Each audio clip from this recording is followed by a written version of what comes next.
नमस्कार, मैं हूं अर्चित और आप देख रहे हैं पहल टाइम्स। तो चलिए रुक करते हैं इस खास खबर की ओर।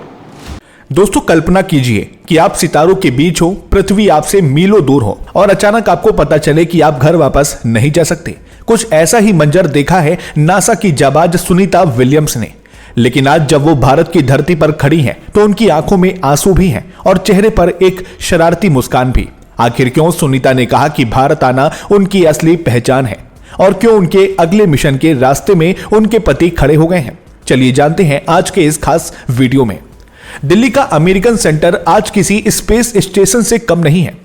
जब नीले स्पेस सूट में सुनीता विलियम्स ने हॉल में एंट्री ली तो तालियों की गड़गड़ाहट थमने का नाम नहीं ले रही थी।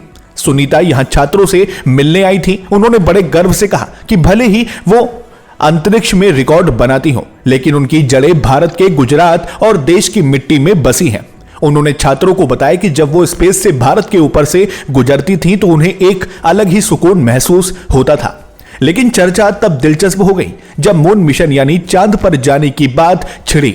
सुनीता ने एक राज खोलते हुए कहा कि मेरा मन तो आज भी सितारों में भटकता है, लेकिन मेरे पति ने मुझे साफ चेतावनी दी है, अगर मैंने दोबारा चांद पर जाने की बात की तो वो शायद मुझे मार ही डालेंगे। हॉल में ठहाके गूंज उठे, पर इसके पीछे का दर्द वो लोग जानते हैं जिन्होंने सुनीता का इंतजार किया था।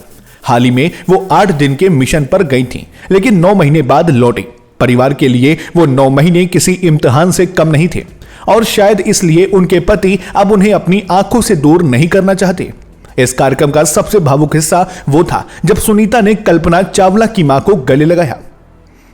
उन्होंने कहा कि कल्पना ने जो रास्ता दिखाया वो उसी पर चल रही है। सुनीता ने एक बहुत कीमती बात कही कि अंतरिक्ष की ऊंचाई से देखने पर हमें धर्म, जाति या सरहदें दिखाई नहीं देती। वहां से सिर्फ एक नीला ग्रह दिखता है जिसे बचाना हम सबकी जिम्मेदारी है।